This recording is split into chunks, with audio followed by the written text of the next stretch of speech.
Hello, আসসালামু আলাইকুম। নতুন আরেকটি ভিডিওতে আপনাদের স্বাগতম। এই ভিডিওতে আমরা আলোচনা করব ব্যাংকিং রিলেটেড ফোন কলগুলো কিভাবে হয়।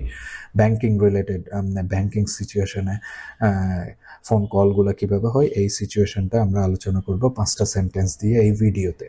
এক নাম্বার যে সেন্টেন্সটা হলো I would like to check my account balance. আমি আমার অ্যাকাউন্ট ব্যালেন্স জানতে চাই। আপনার টাকা কত আছে সেটা আপনি জানতে চাচ্ছেন। এটা হলো কমন একটা পোলাইট রিকোয়েস্ট হতে পারে ব্যাংকে।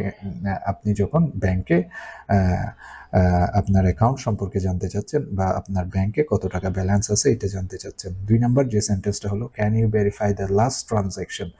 শেষ ট্রানজ্যাকশনটি ভেরিফাই করে দিবেন। আপনি নিশ্চিত হতে চাইছেন যে আপনার অ্যাকাউন্টে যেটা ডিডেক্ট হয়েছে বা যেটা ক্রেডিট হয়েছে সেটা সঠিক কিনা আপনি একটু ভেরিফাই করতে চাচ্ছেন। 3 নাম্বার যে সেন্টেন্সটা হলো I want to report and authorize charge. আমি অনুমতি ছাড়া হওয়া একটা চার্জ রিপোর্ট করতে চাই। 4 নাম্বার যে সেন্টেন্সটা হলো can you update my contact information.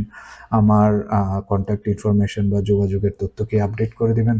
ঠিকানা হতে পারে, ফোন নাম্বার হতে পারে, ইমেল হতে পারে। আপনি আপনার ব্যাংক রেকর্ডটা আপডেট করতে চান। 5 নাম্বার যে সেন্টেন্সটা হলো when will the transfer be completed. ট্রান্সফারটা কখন সম্পন্ন হবে।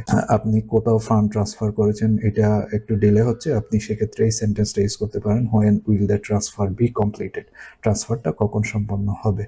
আরও ইজি ডেইলি ইংলিশ যদি আপনারা শিখতে চান you have to follow speakingly.online। Next ভিডিওতে দেখা হবে ইনশাল্লাহ। সে পর্যন্ত ভালো থাকুন। আসসালামু আলাইকুম।